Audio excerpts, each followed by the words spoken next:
Hi friends, welcomes to my channel. ಇವತ್ತು ನಾವು simple and ಟೇಸ್ಟಿಯಾಗಿ ಮನೆಯಲ್ಲೇ ಇರುವಂಥ ಪದಾರ್ಥಗಳನ್ನು ಯೂಸ್ ಮಾಡಿಕೊಂಡು ಹೇಗೆ ನಾವು ರುಚಿಯಾದಂಥ ಅವಲಕ್ಕಿ ಒಗ್ಗರಣೆ ಮಾಡೋದು ಅಂತ ನೋಡೋಣ. ನಾನು ಮೊದಲಿಗೆ ಒಂದು ಕಡಾಯಿನ ಕಾಯ್ಕಿಟ್ಕೊತಾ ಇದ್ದೀನಿ. ಅದಕ್ಕೆ ನಾನು 2 ಟೇಬಲ್ ಸ್ಪೂನಷ್ಟು ಎಣ್ಣೆ ಹಾಕ್ತಾಯಿದ್ದೀನಿ.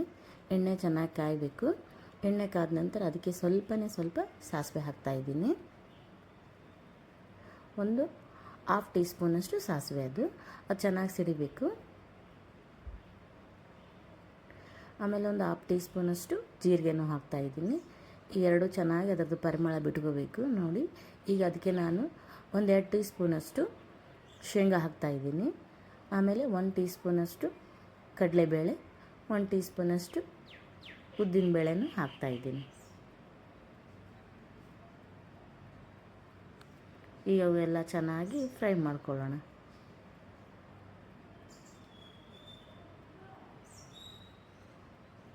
ನೋಡಿ, ಗೋಲ್ಡನ್ ಬ್ರೌನ್ ಕಲರ್ ಬರಬೇಕು, ಅಷ್ಟು ಚೆನ್ನಾಗಿ ಫ್ರೈ ಮಾಡ್ಕೊಳ್ಳೋಣ.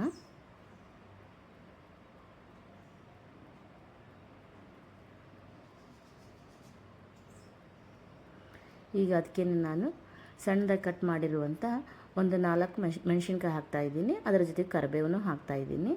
ಈಗ ಅದರದ್ದು ಚೆನ್ನಾಗಿ ಅದರದ್ದು ಫ್ಲೇವರ್ ಅದರಲ್ಲಿ ಬಿಟ್ಕೊಳ್ಳಿ. ಈಗ ಅದಕ್ಕೆ ನಾನು ಸಣ್ಣದಾಗಿ ಕಟ್ ಮಾಡಿರುವಂಥ ಒಂದು ಈರುಳ್ಳಿನ ಹಾಕ್ತಾಯಿದ್ದೀನಿ. ನಾನು ಒಂದು ದೊಡ್ಡ ಈರುಳ್ಳಿ ತೊಗೊಂಡಿದ್ದೀನಿ, ಇಲ್ಲಾಂದರೆ ಚಿಕ್ಕದಿದ್ದರೆ 2 ತೊಗೊಳ್ಳಿ.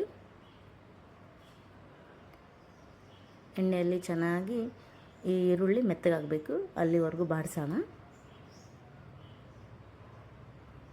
ನೋಡಿ, ಚೆನ್ನಾಗಿ ಫ್ರೈ ಮಾಡ್ಕೊಳ್ಳಿ. ಬೆಳಗಿನ ತಿಂಡಿಗೆ ಇದು ಬಹಳ ಒಂದು ಸೂಕ್ತವಾದಂಥ ನಾಷ್ಟ ಅಂತ ಹೇಳ್ಬೋದು. ಈಗ ಅದಕ್ಕೆ ಒಂದು ಟೊಮ್ಯಾಟೊ ಹಾಕ್ತಾಯಿದ್ದೀನಿ.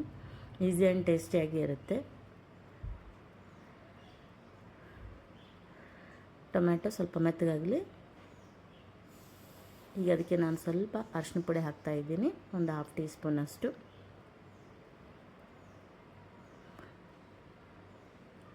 ನಾನು ಅದಕ್ಕೇ ಈಗ ಸ್ವಲ್ಪ ರುಚಿಗೆ ತಕ್ಕಷ್ಟು ಉಪ್ಪನ್ನು ಹಾಕ್ತಾಯಿದ್ದೀನಿ.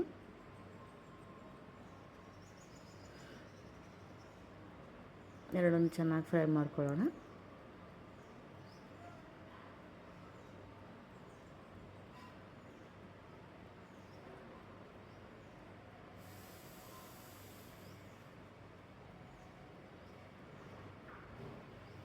ಸ್ವಲ್ಪ ಬೆಲ್ಲ ಹಾಕ್ತಾಯಿದ್ದೀನಿ. ನೀವು ಬೆಲ್ಲ ಬೇಕಿದ್ರೆ ಬೆಲ್ಲ ಹಾಕಿ, ಇಲ್ಲ ಸಕ್ಕರೆ ಬೇಕಿದ್ರೆ ಸಕ್ಕರೆ ಹಾಕಿ.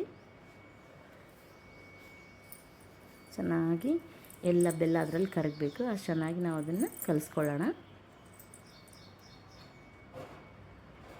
ನಾನಿದು ಗಟ್ಟಿ ಅವಲಕ್ಕಿ, ಇದನ್ನೊಂದು 5 ನಿಮಿಷ ನೀರಲ್ಲಿ ನೆನೆ ಹಾಕಿದ್ದೆ. ಅದು ಮೆತ್ತಗಾಗಬೇಕು. ನೀವು ಕೈಯಲ್ಲಿ ಮುಟ್ಟು ನೋಡಿ, ಅಷ್ಟು ಮೆತ್ತಗಾದ್ಮೇಲೆ ಅವಲಕ್ಕಿ ಹಾಕೋಣ. ಫುಲ್ ಮೆತ್ತಗಾದ್ರೂ ಅದು ಮುದ್ದೆ ಆಗುತ್ತೆ. ಕರೆಕ್ಟಾಗಿ ನೋಡಿ ಹಾಕ್ಕೊಳ್ಳಿ. ಇದನ್ನು ಈಗ ಚೆನ್ನಾಗಿ ಕಲಸೋಣ. ಫುಲ್ ಜೋರಾಗಿ ಇದು ಮಾಡಬೇಡಿ.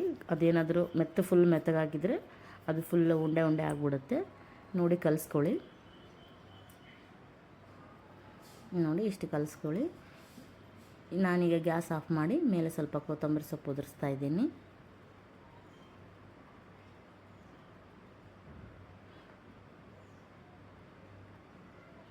ನಾನೀಗ ಅದಕ್ಕೆ ಸ್ವಲ್ಪ ನಿಂಬೆಹಣ್ಣಿನ ರಸ ಹಾಕ್ತಾಯಿದ್ದೀನಿ. ನಿಮಗೆ ಹುಳಿ ಎಷ್ಟು ಬೇಕು ನೋಡಿ ಅಷ್ಟು ಹಾಕ್ಕೊಳ್ಳಿ.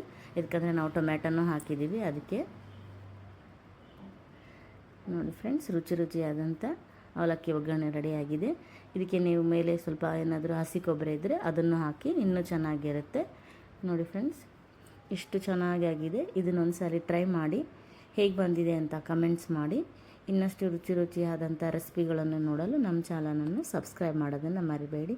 Thank you friends, thank you so much.